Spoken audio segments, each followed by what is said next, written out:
réflexe qu'on a eu, c'est de courir. On a eu une deuxième bombe et la troisième. Mais la troisième, c'était tous les éclats de verre en fait qui sont. On s'est dit que ça y est, on a l'impression que ça allait nous tomber sur la tête, que les gravats vont tomber sur la tête.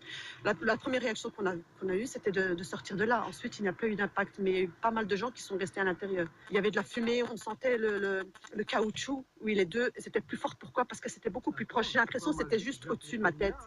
C'était juste au-dessus de notre tête, oui. Première chose que j'ai fait, quand j'ai entendu la deuxième, je me suis mise accroupie près de la sortie. Je me suis tenue la tête parce que j'avais l'impression que, même pas 30 secondes d'intervalle entre les trois. Marie-Odile Lognard devait partir pour l'Australie. Elle se trouvait également dans le hall des départs au moment des explosions. On a entendu une première déflagration, plus ou moins à certainement 20-25 mètres.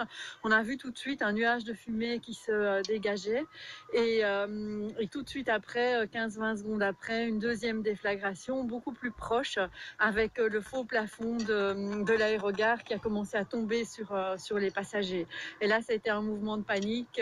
Tout le monde a couru dans tous les sens, enfin, pas dans tous les sens, mais vers la sortie pour fuir cet aérogare. Après avoir passé plusieurs heures dehors dans le froid, les passagers sont évacués dans des dizaines de cars vers le centre-ville.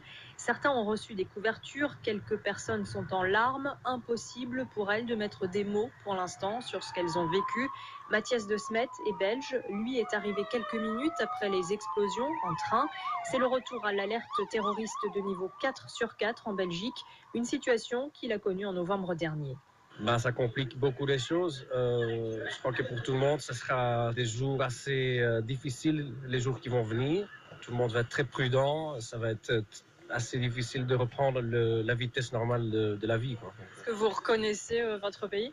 Pas du tout en fait. Moi personnellement j'habite à Anvers, j'ai vu des militaires dans les rues depuis quelques mois déjà. Et maintenant ici à l'aéroport aussi ce matin, c'est différent, c'est un pays assez, c'est pas la guerre, mais c'est comme tout le monde a peur, tout ce qui se passe. Malgré des lignes téléphoniques saturées à Bruxelles, les voyageurs tentent de rassurer leurs proches. Certains sont accueillis au centre sportif de Zaventem, d'autres repartent à pied, tandis que la majorité des rescapés prend place à bord des autocars mis en place vers le centre-ville. À Zaventem, Lax Milota, France Info.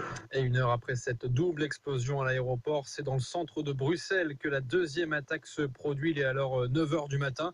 Le premier adjoint à la mairie de Molenbeek, Ahmed Elkanous, s'est rendu très vite dans la station de métro de Malbec. Touché par l'attentat, il était en effet tout près.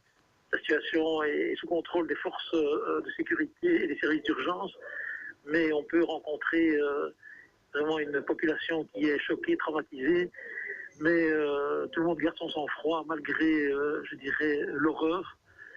Et donc voilà, après l'attentat de ce matin de Zaventem qui a traumatisé la population, nous sommes touchés en plein cœur de Bruxelles dans plusieurs stations de métro.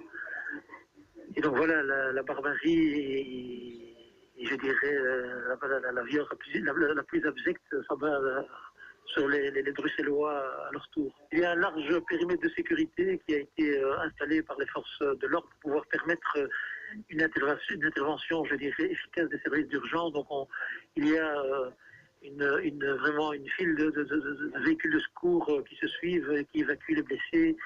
Et probablement les morts, parce qu'on parle d'un certain nombre de morts. Le premier adjoint à la mairie de Molenbeek, Ahmed Elkanous, qui témoignait ce matin sur France Info quelques minutes après cette deuxième attaque, cette explosion donc dans le métro bruxellois à la station de Malbec.